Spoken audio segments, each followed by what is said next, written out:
चढ़ा दी भाई, वहाँ देख रहे तो सेकंड से कम में सीन हो जाते हैं। सीन से बचना है तो थोड़ा क्लीन कर लो अपने गेम को, मित्रता से और सहानुभूति से थोड़ा सा इश्यूज को निपटा देना चाहिए मेरे हिसाब से यार। बाकी तो समझ ही नहीं आ रहा है।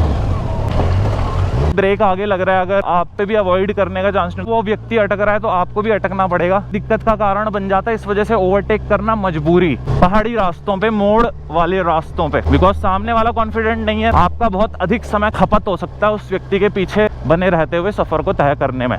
सुरक्षित ओवरटेक करना चाहिए bro. Overtake is not wrong, गलत तरह से किया हुआ ओवरटेक इज रॉन्ग। तहजीब से, तमीज से किया हुआ, अदब से किया हुआ ओवरटेक इज ओके। फिलहाल लेट्स गो। अभी ओवरटेक करने के लिए कोई है नहीं तो फिलहाल हम पे बहाना है नहीं। चीता भाई क्या बना रहे हो तुम? वो छोटे छोटे ही लेना चीता भाई, क्योंकि बड़े लोगे तो उसके बाद मेमोरी भी हमारा बड़ा वाला ले लेगी आज के पूरे इवेंट के दौरान। फोन मेमोरी की दिक्कत है ना चीता भाई। बैठे क्या यहीं? तो 4 GB बचा हुआ यार खाली। 4 GB कितना? अब 4 वीडियो में भाई फाइलिंग 1-1 GB की बनती है भाई। मिडवे रेस्टोरेंट, पेटीज वगैरह चाइनीज उनका भी रनिंग लग रहा है थोड़ा, उधर ही बैठते हैं फिर। देखो चीता भाई क्या समझ में आता तुम्हारे।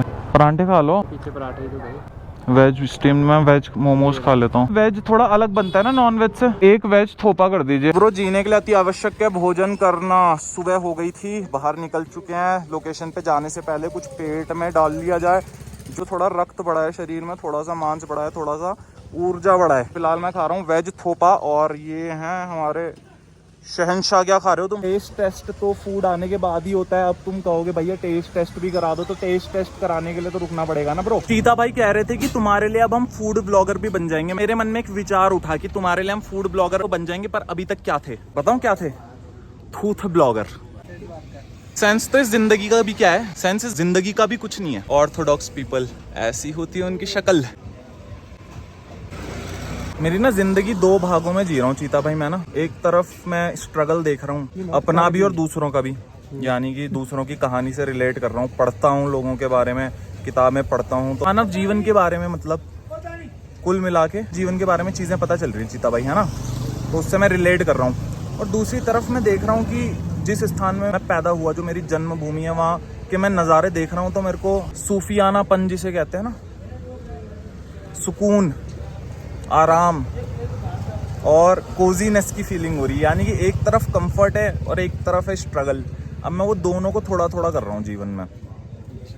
हाँ, क्योंकि मैं स्ट्रगल करने के लिए, चलो जी इनके परांठा आ गया, क्योंकि मैं स्ट्रगल करने के लिए यार अब अपने क्षेत्र को तो, अपने घर को तो नहीं छोड़ के कहीं जा सकता ना। अब क्या करूं? अगर मेरी जन्मभूमि में ही सुकून है तो सुकून मैंडेटरी है, मतलब पहाड़ी इलाकों में तो होता ही है ना ब्रो, मैंडेटरी सुकून। तो मैं क्या करूं? स्ट्रगल कहाँ से लाऊं मैं यहाँ? स्ट्रगल, यहाँ का जीवन ही स्ट्रगल है। आपको पता है पहाड़ में धारा से पानी लाना, शाम को घर का चूल्हा जलाना, खेती करना, ठीक कहते हैं ना, गाय भैंसों को, मवेशियों को पालन पोषण करना मवेशियों का। यहाँ का तो जीवन, यहाँ की मिट्टी में ही संघर्ष है। पर उसके बावजूद भी एक सुकून है ना, भागा दौड़ी नहीं है, किसी से लड़ाई झगड़ा नहीं है, किसी से बैर नहीं है। तो वो बैर मैं ला नहीं सकता। अब क्या है, जिस फील्ड में मैं हूँ, hip hop, it's all about rivalry. मतलब मैं रैप नहीं कहूँगा, क्योंकि एक बहुत ज्ञानी पुरुष है, उनका ना मैं एक शॉर्ट रील देख रहा था, तो उन्होंने कहा rap is way more older than hip hop. Hip hop तो अभी जन्मा है, यानी कि वो एक तरह से रैप इंग्लिश में हो गया, हिंदी में हम उसे कह सकते हैं तालबद्ध कविता। तो वो कब से चली आ रही है, कब से कलाकार उस चीज़ को कर रहे हैं, उस कला के उस क्षेत्र में वृद्धि कर रहे हैं। बहुत है, बहुत, देयर आर अ लॉट। अगर सबसे क्लोजेस्ट और रिलेटेबल बताऊं तो बप्पी लैडी जी को देख लीजिएगा, उनके गाने सुनिएगा कभी, तो वो उस समय पे वो चीज़ें कर रहे थे जो आज hip hop artist, hip hop musicians कर रहे हैं। म्यूजिक के अंदर, ब्लैक म्यूजिक के अंदर जो चीज़ें चल रही हैं, यही है सारा कंक्लूजन लाइफ का सार। 2 धारी तलवार पर बैलेंस करना है उसके बीच में ना, आगे बढ़ना है। ओए वी गॉट द थोपा here, here is the paratha. वो मौका आ गया, taste taste. Rest is history bro, बाकी इतिहास। कभी तुमने देखा कि पुराने लोग जो है ना, वो चाय का चुस्की जब लेते थे, तो वो चुस्की लेने के लिए उसको नीचे जो प्लेट होती है उस प्लेट में डाल देते थे। द सेम कॉन्सेप्ट यहाँ पर भी हमें नजर आ रहा है। देख लिया, बहुत शौकीन आदमी होगा तो वो इसको बहुत चुस्की लेके पिएगा लास्ट में, at the end of the meal. अच्छा, यहाँ पे चल रहा था सीनियरिटी का। तो भाई एक समय ये था जब चीता भाई हमसे सीनियर थे, डांस करते थे हम, तो वहीं से हमारा कांटेक्ट भी बिल्टअप हुआ था। हमारे सीनियर थे, तो समय मैं बालक ही था एक तरह से, अगर आप देखें तो विषय चल रहा था कि भाई seniority, always respect my seniors, अगर वो ना भी करें तब भी ये कह रहे कि मेरे को रिस्पेक्ट दे। तो मैंने उनको एक ही चीज़ कही जो मैं उनको अभी भी कहता हूँ और 1000 बार कह सकता हूँ कि इज्जत दूंगा चीता भाई, पर दिल से, मुंह से नहीं।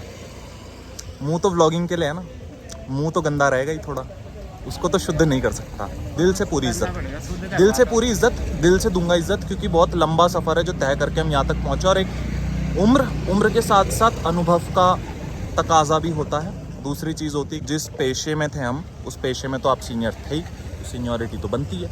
लेकिन दिल से भाई, मुंह से तो खाओगे आप, पटकलने लगेंगी, ठीक है ना। फुल पावर दिखाता हूँ तेरे को, फुल पावर बेइज्जती। तेरे फटके बजाता हूँ आगे जाके ना। पीता भाई ना कभी कभी बहुत कॉकी हो जाते हैं, बहुत कॉकी एक्ट करते हैं, दे एक्ट टू कॉकी, और मुझे पसंद नहीं है। मैं सॉफ्टी ज़्यादा पसंद करता हूँ कॉकी से, क्योंकि कॉकी मैं खुद हूँ ना चीता भाई। मेरे कोक से मत भिड़ जाना, ब्रोक कर दूंगा फाइनेंशियली भी, और समझ रहे हो, दोनों तरह से। दिल से तभी भी इज्जत है।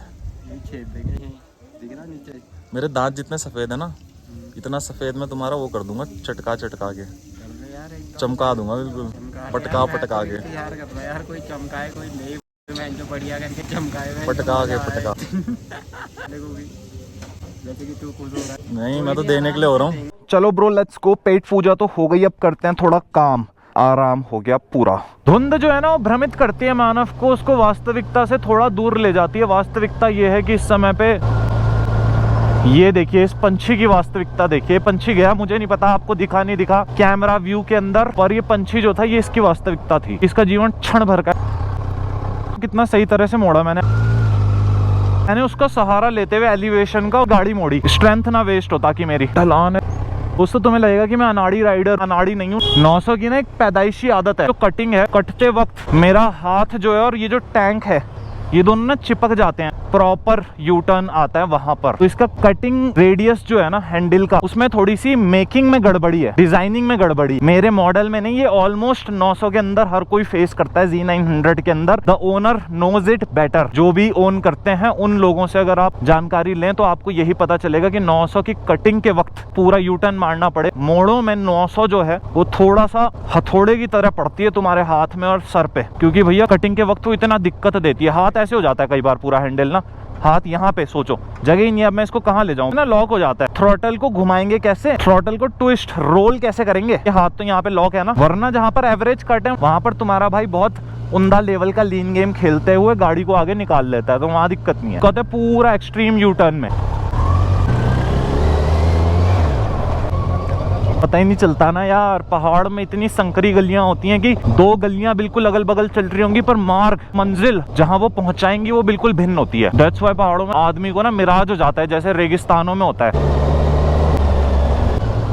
अंकल जी, दलाई हिल्स के लिए यही जा रहा हूँ। बुद्धा टेम्पल आप ऐसा बोल सकते हैं क्योंकि बुद्धिस्ट भावनाओं से जुड़ी हुई जगह है, स्थान है, लेकिन जो उसका तथाकथ नाम है वो दलाई हिल्स है। यहाँ पे लगानी पड़ेगी हमें गाड़ी, as I said you before. तो यार हर बार मैं ये गलती करता हूँ, बार बार मेरे को डिस्टर्ब करती है मेंटली। रीजन क्या है, अगर मैं बदतमीज हूँ तब तो कोई नहीं, तब तो मैं गाड़ी कैसी भी टेढ़ी मेढ़ी लगा के चले जाऊँ, दिलो दिमाग पे उससे कुछ ज्यादा खासा फर्क नहीं पड़ेगा। पर अगर मैं गाड़ी गलत लगा के जाता हूँ, और मेरा स्वभाव है बीइंग मॉरली करेक्ट ऑलवेज, तो भाई अलाइनमेंट नहीं बैठता ना सही, तो मेरे को बाद में चुभती है वो चीज और वो खटकती रहती है। मैं उसको अगर गलत तरह से लगे फिर सही करता हूँ। तो अब मेरे को आदत सुधारनी और ये करना है कि पहले ही सही तरह से लगाऊं गाड़ी, लाइन से जिस तरह से लगी हुई है ना, श्रृंखला के साथ। चलिए सर, आपको ले जाते हैं दलाई हिल्स। 2018 या 19 के बीच का वाकया होगा जिस समय मैं यहाँ आया था। और कोइंसिडेंस अगर आप देखें, वो टाइम भी बरसातों का ही वक्त था, जिस समय पे मॉनसून का टाइम आप कह सकते हैं। हरियाली जिस समय पे खूब आसपास मौजूद होती है, और आज का दिन भी वही टाइम है, मॉनसून सीजन गोइंग ऑन। बिल्कुल डेट्स एक नहीं होंगी, डेट्स अलग अलग होंगी, वातावरण एक जैसा ही है। लास्ट टाइम जब देखा था और जब आज देख रहा हूँ तो सेम ही है। कई साल बीतने के बाद भी ऑब्वियसली, मतलब प्रकृति तो वैसी रहती है ना यार, इंसान बदलता है, नेचर स्टेज द सेम। इंसान प्रोसेस करने का तरीका बदल रहा है डे बाय डे, बट प्रकृति के वही सेम रूल्स हैं। मुझे अभी लग रहा है कि एक चीज जिसके लिए मैं तैयार नहीं था वो था एक ट्रैक, जिसको मैं छोटा सा बोल रहा था कि थोड़े से कदम चलकर आप मंजिल प्राप्त कर लेंगे, तो वो बिल्कुल गलत था। है ये थोड़े से कदम, पर उसके लिए जो चल रहा है, चलने वाला है, who have that strength। और हम शहरी लौंडों के लिए भैया, हाँ, पहले 4 कदम गिन के पता चल गया कि जो छोटा सा ट्रैक है, शॉर्ट हिच हाइक है, ये शॉर्ट हिच हाइक नहीं है, ये अपने लिए पूरा एवरेस्ट चढ़ने के बराबर है। प्रकृति को निहारना है, अगर अपनी नज़रों से देखना है, तो उसके लिए मेहनत लगती है। हाँ, ये तो शुरुआत थी। डिस्क्लेमर आता है ना, जैसे कहानी से पहले, विषय से पहले, बात से पहले, मतलब मुझे लगा हो गया, यही था जी शॉर्ट डे हाइक। अभी तो चीता भाई धीरे चलिए कृपया करके, कुछ नहीं तो साला हमारी पूंछ होती तो मेरी पूंछ पकड़ के ही चल देते ही है, पर आदमी ने इवोल्यूशन के साथ साथ पूंछ भी गवा दी, नहीं तो पूंछ का सहारा लेके ही आगे बढ़ जाता। क्या करें हम, हैं? फेफड़े के अंदर एक छेद का आभास हो रहा है मुझे, जैसे जैसे मैं ऊपर चढ़ रहा हूँ। रुक जाओ, खो दी मैंने अपनी स्ट्रेंथ दोस्तों। इसको अर्जित करने के लिए अब फिर 2-3 साल लगेंगे वो पहले वाले फॉर्म में आने के लिए। यहाँ पे ना एक कलेजा नाम की चीज़ है, छोटी सी, वो जो कलेजा है वो ऐसे ऐसे हो रहा है इस समय पे। संयम खो चुका है वो कलेजा अपना इस समय चढ़ाई देख के। देखो, जब शरीर खात्मे की तरफ बढ़ता है ना, तो सबसे पहले फेफड़ा, कलेजा या गुर्दे साथ छोड़ते हैं, उसके बाद दिमाग कोलैप्स होता है। तो अभी वैसी सिचुएशन तो नहीं आई है, बट ये पता चल गया कि अगर हैवी ट्रैक को ही मैं इस समय पे चढ़ रहा होता तो क्या सिचुएशन होनी थी। ना नीचे का रहता ना ऊपर का, on the mid of the way. पर ठीक है भाई, करेंगे प्रयास, करेंगे जतन। यहाँ तक आ गए हैं तो सफ़र आधा छोड़ना is not a right decision. Let's go. हाँ, अब रुक जाओ चीता भाई, ना ना ना, अब रुक जाओ, अब रुक जाओ। देखो, मंत्रों की महत्वता ना हर धर्म में रही है, अलग अलग नामों से संबोधित किया जाता है। मंत्र जैसे विषय को हमारे यहाँ मंत्र बोलते हैं भाई, हिंदुइज्म में, अन्य धर्मों में कुछ और कहते होंगे, लेकिन जो उच्चारण है, इनका जाप करना है, चीज कहते हैं आदमी को शुद्ध बनाती है, मन से, आत्मा से, चित्त से। और बुद्धिज्म में ये चीज आप देख सकते हैं यहाँ पर रिफ्लेक्ट होते हुए कि वातावरण में इन्फ्लैक्स के मौजूद होने से एक पॉजिटिविटी जो है ना वो फैलती है, कि जब आप किसी मंत्र का उच्चारण कर रहे हैं तो इन्वायरमेंट में उससे पॉजिटिविटी आ रही है। जब आप उस मंत्र को वहाँ पे फ्लैग की तरह चिन्हित करके लगा रहे हैं, सांसें जो है ना वो स्टेबल हो गई, बीच में थोड़ी सी लड़खड़ा गई थी, 2-3 मिनट उसको वापस से संयमित करने में लग गया, but now it is stable, my breath. चलो लेट्स गो, नीचे चल रहे। सो भाई, right now we are at the Dalai Hills. आप सामने देख सकते हैं बुद्धा जी का स्टैचू। बुद्धा जी के इस स्टैचू को देख कर ना मेरे को अपनी लेह ट्रिप, लद्दाख ट्रिप के कुछ दृश्य, कुछ डेज याद आ गए। भाई, पसीने पे ध्यान दिए बिना मेरी बात पे ध्यान देना। तो लेह ट्रिप के दौरान जब मैं ठिकसे मोनेस्ट्री में गया था, there was a statue of Maitreya Buddha, जहाँ पर मोस्टली जो मॉन्क्स हैं वो लोग प्रेयर्स डिवोट करते हैं टुवर्ड्स बुद्धा। संकरा सा रास्ता बना हुआ था। वो संकरा सा रास्ता एक डार्क साइड भी नहीं कह सकते यार एक तरह से, बट एक गुप्त थोड़ा सा एरिया था। वहाँ पर सेपरेटली 1 या 2 मॉन्क्स बैठते थे, और जो अंदर मूर्ति थी शायद से एक डेविल गॉड का, जो बुद्धिज्म के अंदर है, the one who destroyed the God of death. ये मतलब उनकी स्टोरी है, और बहुत सारे ऐसे फैक्ट्स वहाँ से जुड़े हुए हैं जो मैं बोल नहीं सकता, बट यू कैन सर्च। वो चीज़ याद आ गई। यहाँ पर तो आपका सात्विक रूप है जो बुद्धा का है, सामने आप देख सकते हैं प्रेजेंट, बट वहाँ पे वो एक साइड था जो मैंने एक्सप्लोर करा बिना खोए होश। Let's go to the end point Dalai hills का, क्योंकि जो सफर शुरू किया जाता है उस पे अंत लगाना बेहद जरूरी है, बीच में नहीं। बीच मझधार कभी नहीं छोड़ी हमने, खरपतवार। चीता भाई, चाबी देख लेना। चाबी नहीं है मेरे पे। ओके, मेरे पे है। ऊपर वाली पॉकेट में थी, अननोटिस्ड रह गया वो, बाकी सारी जेबें देख ली, वहां नहीं देखा। कई बार हो जाता है ना दिमाग में, पर बार बार खुद को याद दिलाना जरूरी है, क्योंकि सफर में बाद में भटकने से अच्छा है पहले थोड़ा सा शुरुआत में ही भटक लिया जाए। अगर खो भी गई है चीज, और मोस्टली खोती नहीं है, मोस्टली आपके पास ही मिल जाती है, रीचेक करते रहना जरूरी है। चेक लिस्ट पे टिक लगे होने जरूरी है। बकेट लिस्ट तो हम पूरी कर ही रहे हैं अपने ड्रीम्स की ना, जो मतलब घूमने वाली बकेट लिस्ट है वो पूरी हो रही है। बचपन से थी इच्छा पहाड़ों में रहकर कुछ किया जाए। Now we have the blogging as a profession and YouTube as a platform to do it. तो फिर मुद्दा ही खत्म, मतलब विषय ही खत्म। चिंता का अब तो यही है जो है। फ्लैग के ऊपर से मेरी इच्छा नहीं हो रही जाने की ना, क्योंकि पवित्र मंत्र लिखे हैं उसमें, वरना रास्ता तो इधर से सुगम था, पर वहां से जाना नहीं चाहिए, पर चल ही लेते हैं ब्रो। ओए, ये क्या था भाई? ये क्या था भाई, ये तो कोई ऐसा पावर मूव मार दिया टांगों ने जो मुझे भी नहीं पता था कि मैंने कभी ट्रेन किया डांस करते दौरान। हाँ, अपने आप लग गया, हो गया। जब सब हो गया तो फिर खोने का वक्त आ गया। खोएंगे पता है क्या, खुद को इस प्राकृतिक परिवेश में, इस माहौल में। आईफोन की जरा मेमोरी क्लियर कर देता हूँ, थोड़ी सी स्पेस बना देता हूँ जिस स्पेस में हम ये खूबसूरत दृश्य, ये पल बटोर सकें, बटोर के रख सकें और आपके लिए ला सकें। ठीक है बॉस, हम करते हैं आईफोन की स्पेस खाली और आपसे मिलते हैं एक छोटे से इंटरवल के बाद।